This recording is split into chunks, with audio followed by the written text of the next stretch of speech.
White হাউসে Donald ট্রাম্পের প্রত্যাবর্তনে ভারতের বর্তমান সরকার যে অত্যন্ত খুশি তা বলার অপেক্ষা রাখে না। ভারতের প্রধানমন্ত্রী নরেন্দ্র মোদী এবং ডোনাল্ড ট্রাম্প কিন্তু পরস্পরের ঘনিষ্ঠ বন্ধু।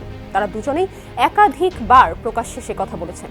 আর মোদী তো 2020 সালে আমেরিকার মাটিতে দাঁড়িয়ে আব কি বার ট্রাম্প সরকার স্লোগান পর্যন্ত দিয়েছেন, কোনো কূটনৈতিক রীতিনীতির পরোয়া না করেই।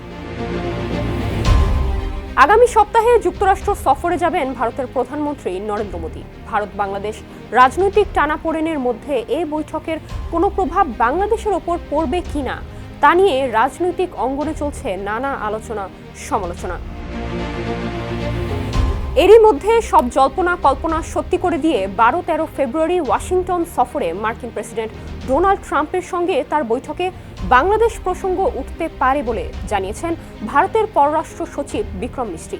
শুক্রবার মোদীর যুক্তরাষ্ট্র সফর নিয়ে আয়োজিত বিশেষ ব্রিফিংয়ে এক প্রশ্নের জবাবে তিনি একথা বলেন। ব্রিফিংয়ে প্রশ্ন করা হয়েছিল ট্রাম্পের সঙ্গে মোদীর বৈঠকে বাংলাদেশ প্রসঙ্গ আসতে পারে কিনা।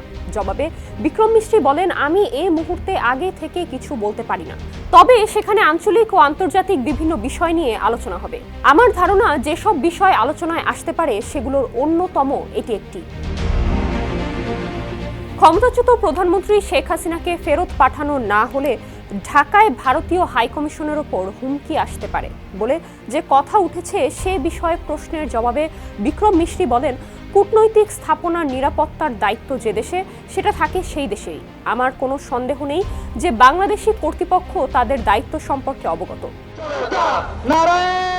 ধানমন্ডি 32 নম্বর শেখ মুজিবুর রহমানের বাড়ি ধ্বংস এবং বাংলাদেশের বিভিন্ন স্থানে বাড়িঘরে আগুন দেওয়ার বিষয়টিও ভারতের পররাষ্ট্র সচিবের কাছে তুলে ধরেন দেশটির সাংবাদিকরা। এ বিষয়ে বিক্রম মিশ্রি বলেন, দুর্ভাগ্যজনক এ ঘটনা নিয়ে ভারত গতকাল একটি বিবৃতি দিয়েছে। নুসরাত জাহান, সমকাল।